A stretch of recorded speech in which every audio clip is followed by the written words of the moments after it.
Good afternoon, and welcome Sergeant Dale Schmidt into the conversation. Thank you for joining us today, sir. Good afternoon, Craig. Thank you for having me.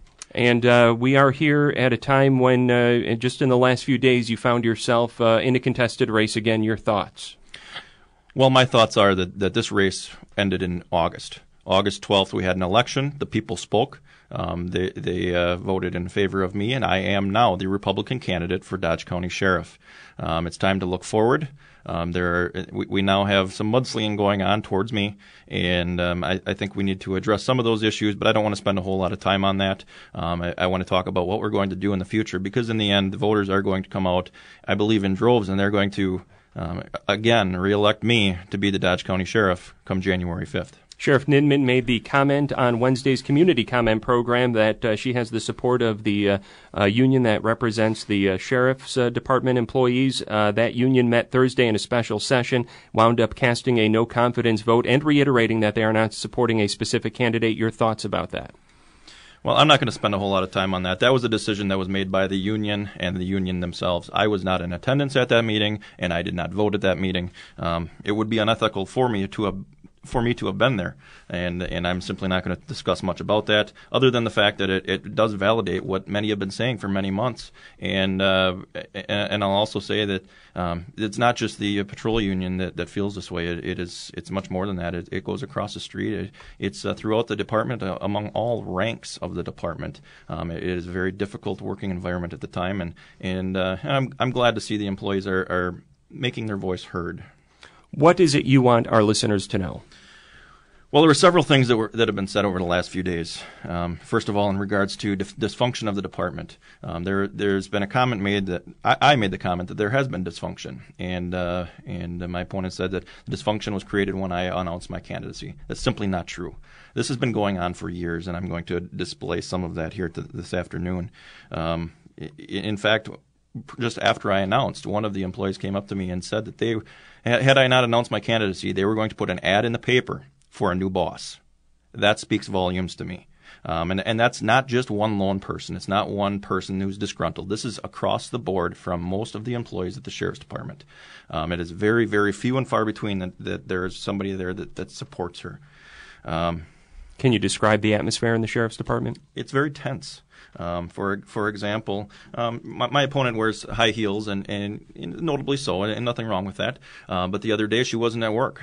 We were in a training room, and we heard the high heels walking out in the hallway, and everybody looked around at each other, took a big breath, and it was a sigh of frustration and anxiety. And anxiety is a very good way to describe it. And I'd like to go through and describe some of the things that we have going on. First of all, I want to address a comment by my opponent that I made no attempt for transition in this election. That is simply not true. In fact, the night of the election, I received no concession phone call from her. I received a text message that said congrats. The next morning, I received no phone call from her when we were both at work.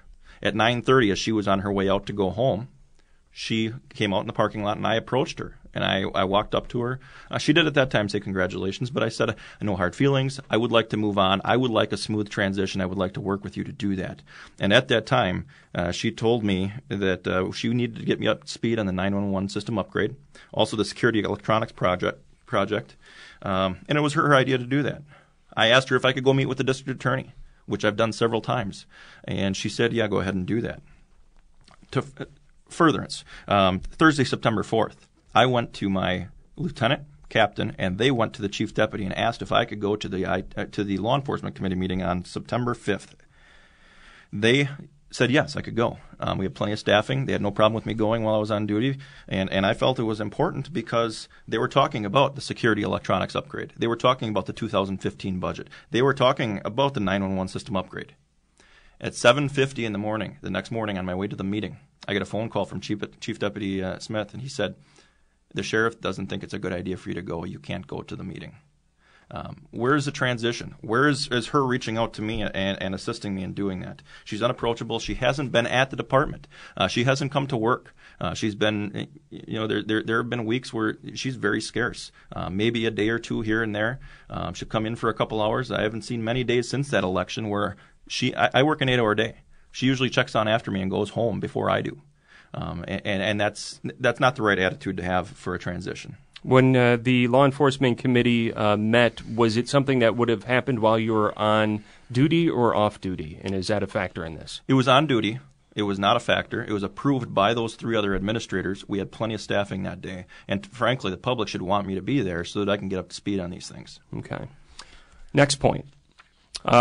Personnel record was made an issue. She says she's completely transparent and would like you to release your personnel record and make it available to the public. Well, Craig, this is what I'm going to do.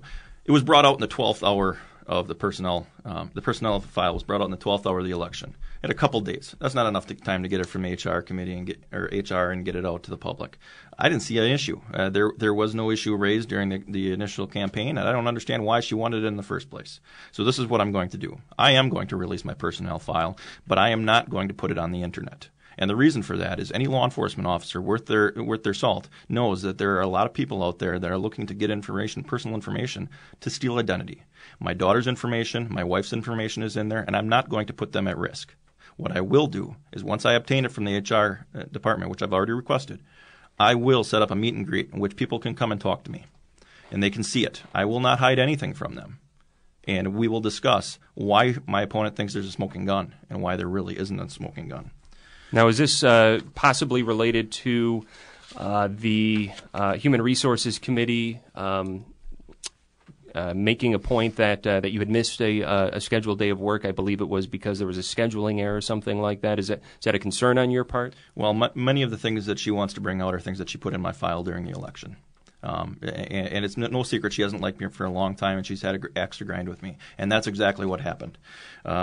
What I'd like to focus on now is some of the things that are not in her personnel file that she's released. There's very important information, and she claims she's proud of her personnel information, but there's a lot of information that isn't there, such as 12 letters that were written by dispatchers back in 2007. They were anonymous letters at the time. They were given to administration because they couldn't take it anymore. She was a supervisor in dispatch at the time. These letters do not have names on them. However, I do have letters signed by 5 of those dispatchers saying that, yes, these are accurate letters that were sent to the administration at the time. And I'd like to read a few excerpts. Anger management is highly recommended. Inconsistency. You perform function one day, that it's great. You perform the same way the next day, and you're wrong. It also depends on who it is performing the function. Fear of retaliation. And when you offend one, you have both to deal with. All of a sudden, time off requests are held, schedules are changed, emails are ignored, but you better reply to hers immediately. A full third of the division now gets migraines, severe enough for prescription medication or trips to the hospital. After your attacks, I cannot sleep, I cannot eat, my whole family is affected. I cried for days once. I have cried at work. You can stop making us miserable. I feel you are vindictive and do not always have the Sheriff's Department's interest at heart. And this one is very telling. I need you out of my bedroom, out of my dreams, and out of my dinner conversations. I want my life back. It goes on and on. There's 12 of them here. I feel scared to go to work. I'm intimidated to open email. I feel sick. When I read these, I thought, this isn't something that happened just in 2007. This is something that has been going on and on. In fact, one of these letters it states that Beaver Dam PD said she's your problem now when she left communications and went to Juneau. It's something that's still ongoing today. There's very little in those letters that is not ongoing today, and it's very difficult to work on. And that's why so many people are coming out and saying we need to have a change. We cannot work like that. That is not leadership. That's not even good management. That's not being a good person. You need to treat people with respect, and that's why the employees are for me, because of the respect. I also have with me, and I'm not going to share that information. I'll let you have that at a later time. But I have a hostile work environment complaint that was filed in 2012 by another employee. From what I understand, there may be another one out there. But in that one, the person was afraid because my opponent snapped. And she was fearful because she carried a gun around. She was afraid that, if she's going to snap at me, what's going to stop her from pulling out a gun? This is not a good person to have in a leadership position. She did great things as working as your on the base, working on issues. But when it comes to supervising, she doesn't know how to do that. When it comes to leadership, she has no leadership capabilities whatsoever. It comes down to credibility. A lot of these things are inaccurate. We take our badge very seriously at the Dodge County Sheriff's Department. I've had employees come up to me this week and say, after listening to the radio conversation last Wednesday, they are ashamed to wear the badge because it has been tainted, and it has been tainted very, very badly. We have to take a lot of pride in the fact that we have a lot of dignity, a lot of respect, and we have integrity. And when the head of the department doesn't show integrity, it casts a black shadow on the rest of us, and it's not acceptable. New World, troubled rollout, according to some. Others say it's just a work in progress. Where are you at in your opinions on New World today? Well, I've spoken to the county administrator and the IT director several times over the last couple months, and I will tell you that it is very difficult for the IT department. One of the employees told me that in January they should have began working on this 2 hours a week. Now they are still working on it 30 hours a week on New World, trying to get it fixed. There are 45 open cases with New World that are not being addressed. Ruth Otto spoke at the IT committee meeting on Wednesday night, and she expressed a lot of concerns with the New World system and how they're not making any progress, and how the issues are not being resolved. In fact, one of the New World people that came and spoke said to her, New World is not a system that is very customizable. We had a customizable system. New World is not that. The trainers that have come have not been helpful. In fact, they said everything's working as it should be. I don't know what you guys are complaining about. But the fact is there was a New World Users Conference in Minnesota, which we had a couple of our employees go to. And at that Users Conference, there were people from throughout the Midwest who were talking about this program is not good. We have a lot of problems. They're not being addressed. And all these other agencies from all over the place are saying that New World is calling Dodge County the guinea pig. Dodge County has already brought this up, but it never gets fixed. The New World executives didn't show up to the users group conference. Our IT committee was glad that they went because they got a lot of contacts from throughout the Midwest of other agencies who have New World, so that they can try and work out some of these on their own without New World. The support just is not there from New World. It's becoming more and more difficult to get our job done. Production is down from throughout the department. And it's not because they're lazy. It's because everything we do takes longer to accomplish. My plan for solving this is not coming in and saying, I am going to nix New World and I'm not going to come in and say, I'm the sheriff and we're going to move to something different. That's not how I operate. I operate as a team player. My plan is to make this a county-wide records management system. It is not a county-wide records management system at this time. And Ruth Otto will confirm that. It is nowhere near being ready to be rolled out to the other agencies. Should have been done last January, but we're nowhere near that. My plan is to sit down with all the police chiefs, include the IT department, and bring in the IT committee if they'd like to come and sit down. And we're going to sit down as executives in the county, and we're going to decide what is it that we need. Can New World provide it? Can we get New World fixed? If not, do we need to move in a different direction? But this isn't going to be my decision. This is going to be the decision of all of the executives in the county. And we're going to make this a cooperative effort so that we can make sure that we have something that works. Jim Milkey, the executive, Ruth Otto have both told me this is the most important system in the Dodge County Sheriff's Department, in Dodge County, because so many people rely on it for public safety. And we have to make sure that this works. We are going to sit down. We're going to make it work one way or another. And if that means we need to go after New World to recoup some of the losses that we've had, we might have to do that. We're spending money on this system every single day, with production being down. I'm not saying I want all my employees going out and issuing a ton of citations, but citations are down, and this is a direct result of this. Clerk of Courts is not getting the funding that they're used to seeing because our records are down. Our numbers are down. We need to fix the system, and we need to do it sooner rather than later, because every day we don't do that, we don't fix it, it costs the county taxpayers more and more and more, and eventually it's going to cost more than these other the Cadillac systems that we could have had. All right. The next question I want to ask you is about opioid abuse. Do you feel it's being addressed appropriately in the county at this time? And if not, what changes would you make? What do you plan to do? We got about 5 minutes left. We're working on it. We have a long ways to go, though. District Attorney Kirk Klomberg, Janet Wimmer, some of those professionals at Human Services are working very hard at this, and I give them a lot of credit for the work that we've done. Jay Westhouse with the TAD grant doing a great job getting that going, but we need to do more. I just dealt with a family who had their daughter steal a ton of tools and firearms because she's addicted to opioids, and the family is just crushed because they don't know what to do. It happens all over the county, and we really need to attack this problem. And I had my three-pronged approach, and I still plan on going forward with my three-pronged approach: Operation Tee-Off, treatment, education, and enforcement. We are getting the treatment aspect going, but we need to keep going with that. We need to get into the schools. I've spoken with a couple of our DREs, drug recognition experts. I want to get them into training for the DITEP, drug-impaired training for educational professionals. We have some classes coming up next year. We're going to get them enrolled. We're going to get them in the schools, and we're going to start teaching the teachers what to look for, so that the teachers can get to the parents and say, your son or daughter needs help. This is what I'm seeing. We need to really hammer on the education. We need to let the kids know what it is out there that they're getting themselves into when they get into high school. Because I'll tell you again, they are naive. They don't understand that popping a pill turns into a heroin addiction, and it doesn't take long.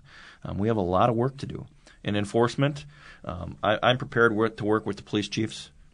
We're going to work on bolstering our full-time staff in the drug task force. I'm not saying we're going to spend a lot of taxpayer money to do it, but we're going to do our best to maybe find ways. Maybe we can pull from Rob and Peter to play Paul. We're gonna put all options on the table to try and accomplish that goal. But we need to step up enforcement. And why? Not because enforcement is going to necessarily stop everybody from using drugs, but it will be a deterrent. We need to bring an atmosphere to Dodge County that if you use drugs in Dodge County, there is a severe risk that you're going to be caught, you're going to be put in jail, you're going to be put in prison. And we're going to move forward with charges. We're going to make it an uncomfortable environment for you. That's what we need to do. Those of course are not the users. The users we want to get treatment for. I want to do everything I can to get the users treatment. But those dealers, those ones that are selling, we need to attack that, and we need to attack it right now. We can't wait. I have a plan for the future. My opponent has not had a plan throughout this entire campaign for the future. She sits on a committee. That's all she does is she sits on committees, but she doesn't get out there and get active in and what are we going to do? What plans are we going to implement to resolve the drug epidemic in Dodge County? With the final 2 minutes left that we have for this segment in the program today, what do you want the listeners to take away, and why do you feel that they should vote for you on November 4th? It comes down to what do you want for your sheriff's department? Do you want your employees being productive? Well, then we need to work on our records management system. Do you want them to be able to go to work and enjoy their job so that they're out there actively enforcing the laws or getting out in the community? Or do you want them, cowering in their cars because they're afraid to do anything, because they're afraid that if they do something wrong, they're going to be, as my opponent puts it, held accountable? Well, accountability is good, and I'm all about accountability. But there's a point when you need to address your employees with respect. We can have people be held accountable, but you need to do it respectfully. I have a plan for the future. I have since I started the campaign. We need to look forward to the future, not to the past. The voters have spoken. I've been voted in as the Republican candidate for Dodge County Sheriff. I am a Republican, contrary to some of the comments that are put out there. I am a fiscally conservative Republican, always have been, always will be. And the fact that others out there may say otherwise is simply not true. And again, it goes to integrity, and those non-factual statements go to my opponent's integrity. Let's move forward. Let's make Dodge County a great place to live, a great place to work, and let's be able to raise our kids without having to worry about them overdosing on heroin. All right. Well, thank you very much for joining me on the program today with 15 seconds to spare in that 20